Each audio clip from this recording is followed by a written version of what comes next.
Have you ever noticed that one home sells within a week with multiple offers, while another home just sits, and sits? Same city, same neighborhood, and sometimes even the same street. Yet one seller gets exactly what they want in the time they want, while another one ends up reducing price over and over again. So what's really happening? Is it the market? Is it the interest rate? Or is it bad luck? Or maybe the agent? Or is it something else happening behind the scene? Today, I'm going to walk you through the 5 biggest reasons why Vancouver home sells quickly while some other homes stay on the market for months. And number 5 is the mistake I see most often. If you are thinking about selling in the next year or 2, this could save you tens of thousands of dollars. Now, let's get right into it. One of the biggest misconceptions I hear is, Michael, the market is so slow. But the truth is, there isn't just one Vancouver market. There are dozens of micro markets. A renovated home in South Surrey might attract multiple buyers. A luxury home in Western Plateau could take much longer. A one-bedroom condo in downtown Vancouver faces a completely different buyer pool than a single home in Burnaby. So when people say the market is so slow, my first question is, which market?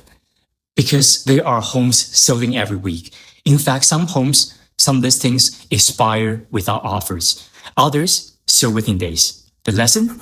Don't make decisions based on headlines. Make decisions based on your specific property types, price range, and neighborhood. Here's something that surprises many sellers. Most buyers decide whether they like your home before they even step inside.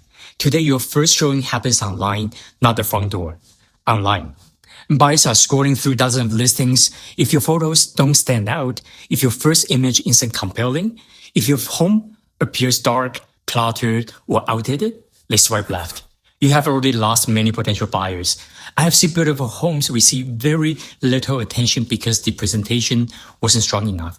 And I have seen average homes outperform expectations because the presentation was strong. Professional photography, thoughtful staging, clean presentation, strong marketing. These things are not expensive, they are investments. Because every additional buyers who walk through your door increases your chance of receiving a strong offer. Let's talk about the biggest myth in real estate. Let's hire and see what happens. This strategy may sound logical, but in today's market, it often backfires. Why? Because buyers are more educated than ever. They have access to sold data. They compare listings. They know value. When the property is overpriced, buyers don't think maybe we should negotiate. Many simply move on. The danger is that your listing becomes stale. The first 2 weeks are usually when buyers' interest is strongest. That's when your new buyers see your home. That's when agents notice it. That's when you have momentum. If you miss the window, recovering can be difficult. The home that sells quickest are often the one that priced strategically, not necessarily the cheapest. Strategic pricing creates interest, interest creates showing, and showing creates competition, and competition creates leverage. People don't just buy square footage, they buy the vision. They buy convenience, lifestyle, and most importantly, they buy certainty. When buyers walk into a home, they are imagining their future.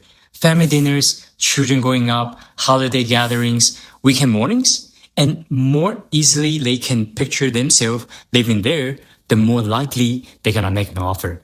That's why simple improvements can have a huge impact.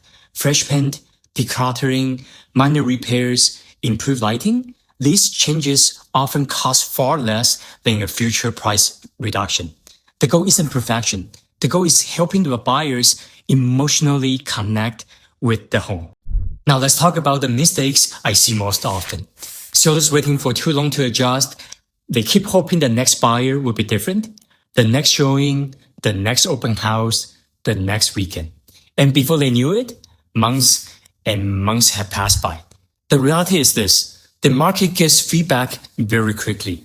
If you're getting a lot of showings but no offer, that's feedback. If you're getting very few showings, that's feedback.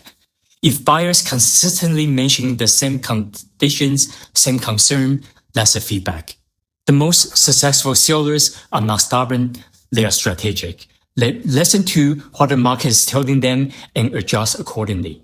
And that's often the difference between selling in 7 days and sitting for 7 months and sometimes even years and years. So if you're wondering why some home sales quickly while others don't, it usually comes down to 5 things: understanding your specific market, presentation, pricing, buyer psychology, and responding to market feedback.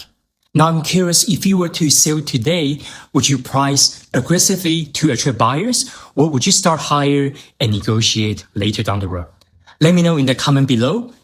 I read every comment and I love to hear your perspective. And if you are thinking about buying, selling, or simply trying to understand what's happening in Vancouver's real estate market, make sure you like, subscribe. I post new Vancouver real estate insight every week. Thanks for watching. I will see you in the next video, or simply, better call Mike.